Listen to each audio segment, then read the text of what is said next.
Punjabi radio USA ਸੁਣ ਰਹੇ ਤੁਸੀਂ ਦੋਸਤੋ। ਸ਼ਾਮਲ ਹੋ ਅਪਡੇਟ ਕੈਨੇਡਾ ਸੈਗਮੈਂਟ ਵਿੱਚ। ਗੁਰਪ੍ਰੀਤ ਸਿੰਘ ਤੁਹਾਡੀ ਸੇਵਾ 'ਚ ਹਾਜ਼ਰ ਹੈ। ਅੱਜ ਦੀ ਸੈਗਮੈਂਟ ਵਿੱਚ ਤੁਹਾਡੀ ਮੁਲਾਕਾਤ ਕਰਾਵਾਂਗੇ ਇੱਕ ਖਾਸ ਮਹਿਮਾਨ ਨਾਲ, ਇੱਕ ਖਾਸ ਵਿਸ਼ੇ 'ਤੇ ਗੱਲਬਾਤ ਕਰਨ ਲਈ।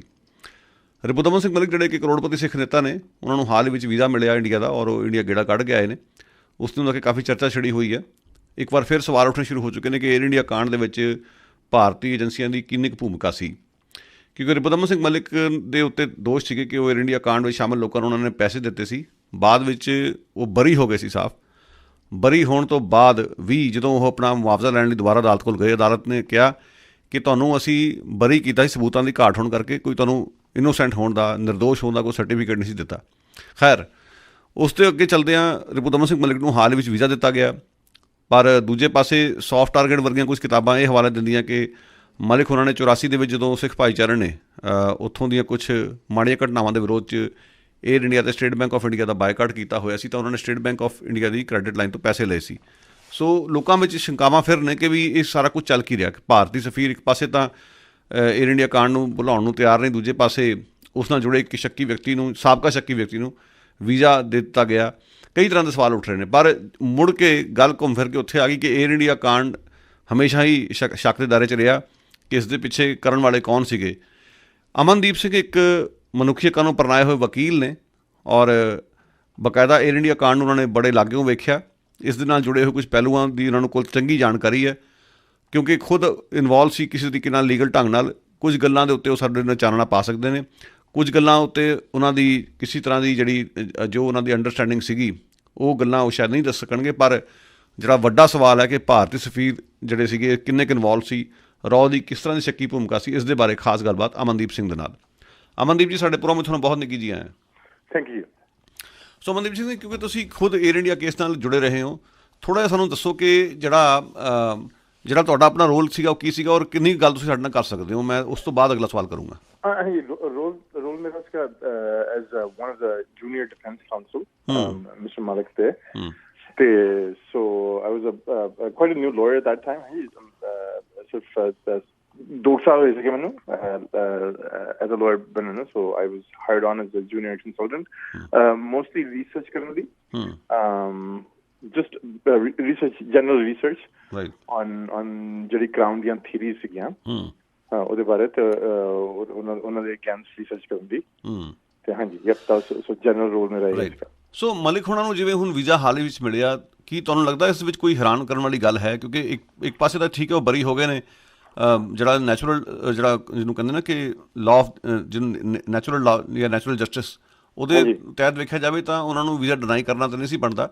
But at the same time ਉਹੀ ਸਰਕਾਰ ਜਿਹੜੀ ਹੈ ਪਰਮਾਰ ਦੀ ਫੋਟੋ ਨੂੰ ਲੈ ਕੇ ਬਾਰ-ਬਾਰ ਕਹਿੰਦੀ ਕਿ ਕਿਉਂ ਫਲਾਣੇ ਗੁਰਦੁਆਰੇ 'ਚ ਫੋਟੋ ਲੱਗੀ ਹੈ, ਜਗਮੀਤ ਸਿੰਘ ਉਸ ਗੁਰਦੁਆਰੇ 'ਚ ਜਾਂਦੇ ਨੇ, ਕੀ ਉਹਨਾਂ ਨੂੰ ਸ਼ਹੀਦ ਮੰਨਦੇ ਨੇ, ਨਹੀਂ ਮੰਨਦੇ, ਇਸ ਬਾਰੇ ਜਵਾਬ ਦਿੱਤਾ ਜਾਵੇ। ਹਾਲਾਂਕਿ ਪਰਮਾਰ ਨੂੰ ਵੀ ਅਦਾਲਤ ਨੇ ਦੋਸ਼ੀ ਨਹੀਂ ਸੀ ਪਾਇਆ। He never got a fair trial in the first place. No, he never got so what are your thoughts ਕਿ ਜਿਹੜਾ ਉਹਨਾਂ ਨੂੰ ਵੀਜ਼ਾ ਮਿਲਿਆ ਮਲਿਕ ਹੋਣਾ ਨੂੰ, ਕਿਸ ਤਰ੍ਹਾਂ ਤੁਸੀਂ ਵੇਖ ਰਹੇ ਹੋ ਸਾਰੀ ਗੱਲ? I think, I mean, you know, ਦੇਖੋ ਜਦੋਂ ਕੈਨੇਡੀਅਨ ਕੋਰਟ ਨੇ ਉਹਨਾਂ ਨੂੰ ਬਰੀ ਕੀਤਾ, when they acquitted him, ਸਾਫ਼ ਇਹ ਕਾਫੀ ਸਕੇਲਿੰਗ ਜੱਜਮੈਂਟ ਸੀ ਕੈਨੇਡੀਅਨ ਗਵਰਨਮੈਂਟ ਦੇ ਅਗੇਂਸਟ, RCMP ਦੇ ਅਗੇਂਸਟ, ਕਿ ਤੁਹਾਡੇ ਕੋਲ ਬਿਲਕੁਲ ਕੋਈ ਐਵੀਡੈਂਸ ਨਹੀਂ ਸੀਗਾ ਮਿਸਟਰ ਮਲਿਕ ਦੇ ਅਗੇਂਸਟ। ਜਾਂ ਏਅਰ ਇੰਡੀਆ ਜਿਹੜੀ ਪ੍ਰੋਸੀਕਿਊਸ਼ਨ ਹੈਗੀ ਹੈ, ਇਹ ਬਿਲਕੁਲ ਗਲਤ ਪ੍ਰੋਸੀਕਿਊਸ਼ਨ ਕੀਤੀ ਗਈ ਸੀਗੀ। ਦੇयर ਵਾਸ ਵੈਰੀ ਲਿਟਲ ਐਵੀਡੈਂਸ, ਸਾਰਾ ਸਰਕਮਸਟੈਂਸ਼ੀਅਲ ਐਵੀਡੈਂਸ ਸੀਗਾ, ਹੇਅਰਸੇ ਐਵੀਡੈਂਸ ਸੀਗਾ, ਤੇ ਇਹ ਪ੍ਰੋਸੀਕਿਊਸ਼ਨ ਕਦੀ ਲਿਆਉਣੀ ਨਹੀਂ ਚਾਹੀਦੀ ਸੀਗੀ। ਸੋ ਬਹੁਤ ਹੀ ਹੈਰਾਨ ਦੀ ਗੱਲ ਨਹੀਂ ਕਿ ਉਹਨਾਂ ਨੂੰ ਵੀਜ਼ਾ ਮਿਲ ਕੇ ਆਇਆ, because you know not only court ਨੇ ਸਿਰਫ ਉਹਨਾਂ ਨੂੰ ਬਰੀ ਨਹੀਂ ਕੀਤਾ, ਸਾਫ਼ ਇਹੀ ਕਿਹਾ ਹੈ ਕਿ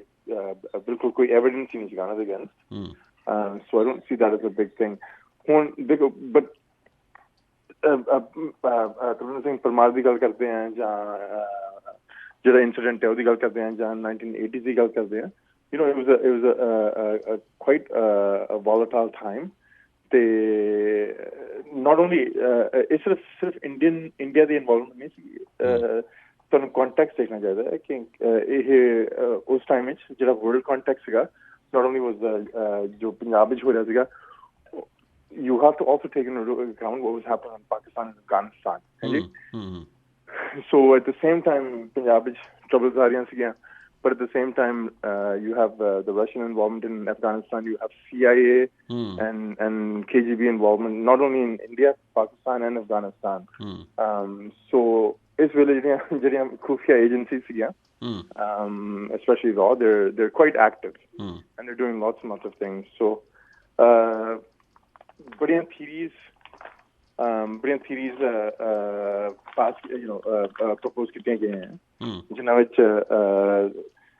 if you look at the ਜਿਨ੍ਹਾਂ ਵਿੱਚ ਸਾਫ਼ ਜਿਸ ਤਰ੍ਹਾਂ ਤੁਸੀਂ soft target book ਦੀ ਗੱਲ ਕੀਤੀ ਹੈ, excellent book written ਉਸੇ time ਵਿੱਚ contemporary time ਵਿੱਚ ਉਹਨਾਂ ਨੇ write ਕੀਤੀ ਹੈ ਜ਼ੁਹੈਰ ਕਸ਼ਮੀਰੀ ਨੇ, so with as much evidence and as much sort of journalistic investigation as he could, ਤੇ ਉਹਦੇ ਚ ਉਹਨਾਂ ਨੇ ਸਾਫ਼ ਕਿਹਾ ਹੈ there's something strange here, right?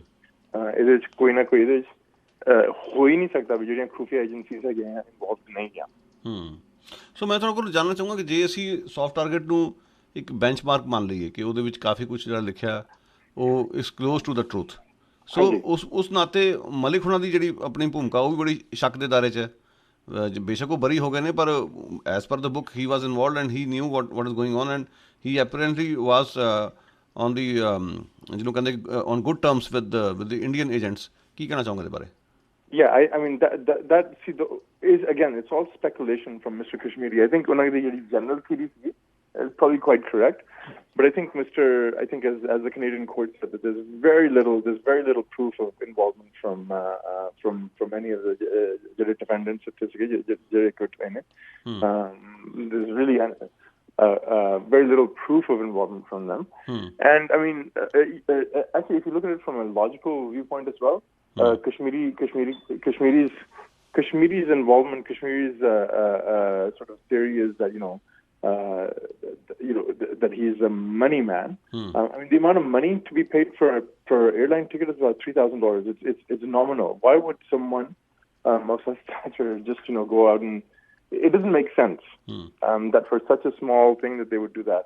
J. Khufia agencies involved again, they probably would not have taken Mr. Malik or anyone else into their confidence. They would have just done it. They would have done it themselves. Right? So when you have a plot, when you have something secretive in your plot, you try and minimize the number of people that are involved. ਹੁਣ ਅਮਨਦੀਪ ਜੀ ਇੱਕ ਸਵਾਲ ਇਹ ਪੈਦਾ ਹੁੰਦਾ ਕਿ ਜੇ ਆਪਾਂ ਸਾਰੀ ਗੱਲ ਨੂੰ ਪਾਸੇ ਰੱਖ ਦਈਏ, ਅਕਸਰ ਇੰਡੀਅਨ ਏਜੰਟਸ ਜਿਹੜੇ ਤੁਹਾਡੇ ਇੱਥੋਂ ਦੇ ਕੈਨੇਡਾ ਦੇ ਪੋਲੀਟੀਸ਼ੀਅਨਸ ਨੇ ਉਹਨਾਂ ਨੂੰ ਬਹੁਤ ਆਵਾ ਤਵਾ ਬੋਲਦੇ ਕਿ ਜੇ ਉਹ ਦਸ਼ਮੇਸ਼ ਦਰਬਾਰ ਫੋਰ ਐਗਜ਼ਾਮਪਲ ਚਲੇ ਜਾਣ, ਕਿਉਂਕਿ ਉੱਥੇ ਤਰਵਿੰਦਰ ਸਿੰਘ ਪਰਮਾਰ ਦੀ ਫੋਟੋ ਵੀ ਲੱਗੀ ਹੈ, ਉਹਨਾਂ ਨੂੰ ਸ਼ਹੀਦ ਵੀ ਮੰਨਿਆ ਜਾਂਦਾ, ਉਹਨਾਂ ਦੀ ਯਾਦ 'ਚ ਪਾਠ ਵੀ ਖੁੱਲ੍ਹੇ ਜਾਂਦੇ। ਹੁਣ ਦੇਖਿਆ ਜਾਵੇ ਤਾਂ ਅਸੂਲੀ ਤੌਰ 'ਤੇ ਤਰਵਿੰਦਰ ਸਿੰਘ ਪਰਮਾਰ ਨੂੰ ਵੀ ਅਦਾਲਤ ਨੇ ਦੋਸ਼ੀ ਨਹੀਂ ਸੀ ਪਾਇਆ, ਬਿਨਾਂ ਫੇਅਰ ਟਰਾਇਲ ਦੇ ਪੁਲਿਸ ਨੇ ਆਪਣੇ ਵੱਲੋਂ ਫੈਸਲਾ ਕਰਕੇ ਉਹਨਾਂ ਨੂੰ ਗੱਡੀ ਚਾੜ੍ਹਤਾ। ਹੁਣ ਸਵਾਲ ਇਹ ਪੈਦਾ ਹੁੰਦਾ ਕਿ ਇੱਕ ਪਾਸੇ ਤਾਂ ਇੰਡੀਅਨ ਏਜੰਸੀਆਂ ਵਾਲੇ ਇਸ ਗੱਲ ਨੂੰ ਪਿੱਟਦੇ ਨੇ ਕਿ ਤੁਸੀਂ ਉੱਥੇ ਕਿਉਂ ਜਾਂਦੇ ਹੋ, ਦੂਜੇ ਪਾਸੇ ਤੁਸੀਂ ਆਪ ਹੀ ਮਲਿਕ ਉਹਨਾਂ ਨੂੰ ਵੀਜ਼ਾ ਦੇ ਰਹੇ ਹੋ। ਇਸ ਕੰਟਰਾਡਿਕਸ਼ਨ ਨੂੰ ਤੁਸੀਂ ਕਿਵੇਂ ਵੇਖਦੇ ਹੋ ਉਸ ਗੱਲ ਨੂੰ? No, because they're two different people, right? And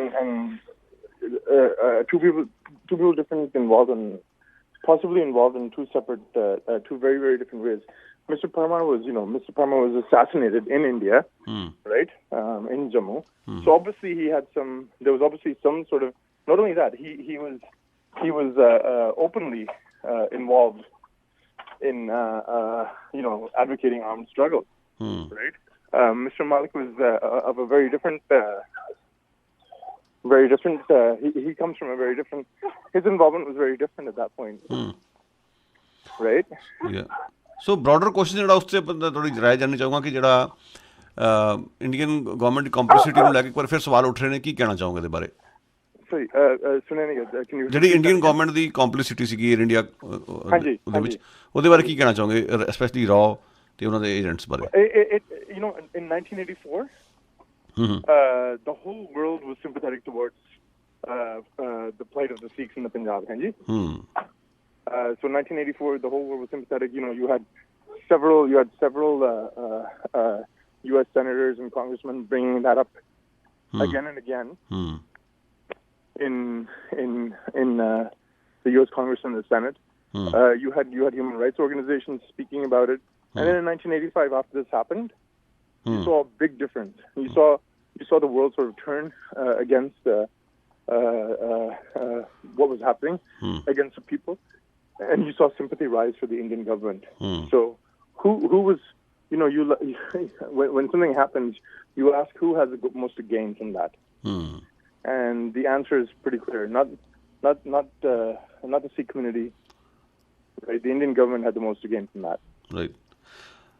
ਅਖੀਰ ਤੇ ਮੈਂ ਅਮਨਦੀਪ ਸਿੰਘ ਤੁਹਾਡੇ ਕੋਲ ਜਾਣਨਾ ਚਾਹੁੰਦਾ ਕਿ ਇਹ ਸਾਰੀ ਕੰਟਰੋਵਰਸੀ ਤੋਂ ਬਾਅਦ ਤੁਹਾਨੂੰ ਲੱਗਦਾ ਕਿ ਇਸ ਮਾਮਲੇ 'ਚ ਅਜੇ ਵੀ ਗੁੰਜਾਇਸ਼ ਹੈ ਇਸ ਗੱਲ ਦੀ ਕਿ ਹੋਰ ਜ਼ਿਆਦਾ ਇਨਵੈਸਟੀਗੇਸ਼ਨ ਹੋਵੇ, ਡੀਪਲੀ ਜਾਇਆ ਜਾਵੇ, ਜਾਂ ਜੋ ਹੁਣ ਤੱਕ ਇਨਵੈਸਟੀਗੇਸ਼ਨਾਂ ਹੋਈਆਂ ਵਰ ਦੇ ਸਫੀਸ਼ੀਐਂਟ? ਕੀ ਕਹਿਣਾ ਚਾਹੋਗੇ ਇਹਦੇ ਬਾਰੇ? ਬਿਲਕੁਲ ਨਹੀਂ, there won't be any more investigations. ਦੇਖੋ ਜੀ, ਜੇ ਖੁਫੀਆ ਏਜੰਸੀਜ਼ ਇਨਵੋਲਵਡ ਸੀਗੀਆਂ, which I really think there were, right? ਮੇਰੀ ਪਰਸਨਲ ਓਪੀਨੀਅਨ ਹੈਗੀ ਹੈ, it's not my legal opinion, ਮੇਰੀ ਪਰਸਨਲ ਓਪੀਨੀਅਨ ਹੈਗੀ ਹੈ, ਜੇ ਖੁਫੀਆ ਏਜੰਸੀਜ਼ ਇਨਵੋਲਵਡ ਸੀਗੀਆਂ, then you're not going to find any evidence. Right? They're experts at what they do. RAWs are very, RAW, CIA, they're very efficient and very effective agencies. Right. So you won't find any. There's nothing else to investigate. ਬਹੁਤ ਬਹੁਤ ਸ਼ੁਕਰੀਆ ਅਮਨਦੀਪ ਸਿੰਘ ਜੀ। ਕੋਈ ਗੱਲ ਰਹਿ ਗਈ ਹੋਵੇ ਆਪਣੇ ਲੋਕ ਐਡ ਕਰਨਾ ਚਾਹੋ ਕਰ ਸਕਦੇ ਹੋ ਕੁਝ ਵੀ? No, not at all. Thank you, Gurpreet ji. Thank you ਜੀ, ਮਿਹਰਬਾਨੀ। ਦੋਸਤੋ, ਆਸਨ ਅਮਨਦੀਪ ਸਿੰਘ ਜਿਹੜੇ ਕਿ ਏਅਰ ਇੰਡੀਆ ਕਾਂਡ ਦੇ ਨਾਲ ਜੁੜੇ ਰਹੇ ਨੇ ਉਸ ਜਿਹੜੀ ਡਿਫੈਂਸ ਦੇ ਨਾਲ। ਸੋ ਉਹਨਾਂ ਨੇ ਜਿਹੜਾ ਏਅਰ ਇੰਡੀਆ ਕਾਂਡ ਦੇ ਵਿੱਚ ਜਿਹੜੀ ਭਾਰਤੀ ਏਜੰਸੀਆਂ ਦੀ ਸ਼ਮੂਲੀਅਤ ਬਾਰੇ ਜਿਹੜੀ ਸ਼ੰਕਾਵਾਂ ਪ੍ਰਗਟਾਈਆਂ ਜਾਂਦੀਆਂ ਨੇ ਉਸ ਦੇ ਬਾਰੇ ਉਹਨਾਂ ਨੇ ਗੱਲਬਾਤ ਕੀਤੀ ਹੈ। ਸੋ ਇਸ ਦੇ ਨਾਲ ਹੀ ਅਪਡੇਟ ਕੈਨੇਡਾ ਦੇ ਸੈਗਮੈਂਟ ਦੀ ਸਮਾਪਤੀ। ਅੱਗੇ ਤੋਂ ਧੰਨਵਾਦ। Have a nice day.